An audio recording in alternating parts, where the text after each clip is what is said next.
हजरत जुल्करनैन का वाक़या। हजरत जुल्करनैन की कहानी 3 यात्राओं के बारे में है।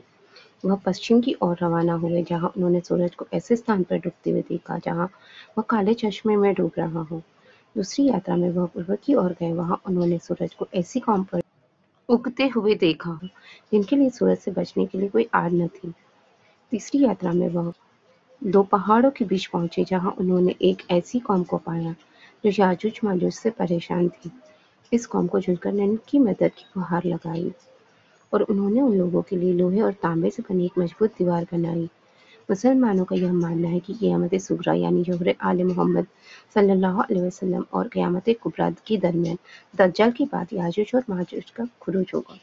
यह कौम हजरत नूह अलैहिस्सलाम की औलाद में से है।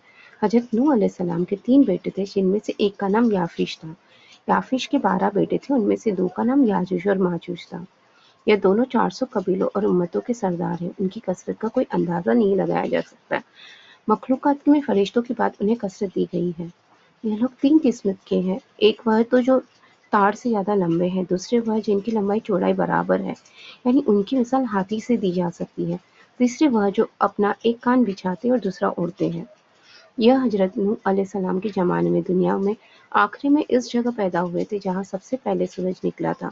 ज़माना फितरत से पहले यह लोग अपनी जगह से निकलते थे और अपने करीब की सारी दुनिया को खा पी जाते थे, यानी हाथी, घोड़ा, ऊंट, इंसान, जानवर, खेती, जो मिलता था वो सब खत्म कर देते थे। जब जुल्करनैन उस जगह पहुंचे तो उन्होंने 2 पहाड़ों को उसके दरमियान के रास्ते को अल्लाह के हुक्म से लोहे की दीवार से बंद कर दिया। यह दीवार 200 गज ऊंची या 50 से 60 गज लंबी थी। याजूज और माजूज हर रात इस दीवार को चाटते और सुबह होने तक यह फिर से जुड़ जाती है। यह सिलसिला इमाम महदी के ज़हूर तक जारी रहेगा। सूरह कहफ में भी इसके बारे में बताया गया है।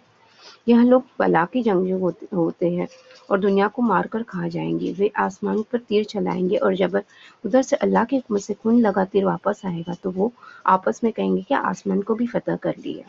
इसी दौरान इमाम मेहदी अलैहिस्सलाम की बरकत और ईसा अलैहिस्सलाम की दुआ से अल्लाह एक बीमारी भेजेगा जिसको अरबी में नगफ कहते हैं।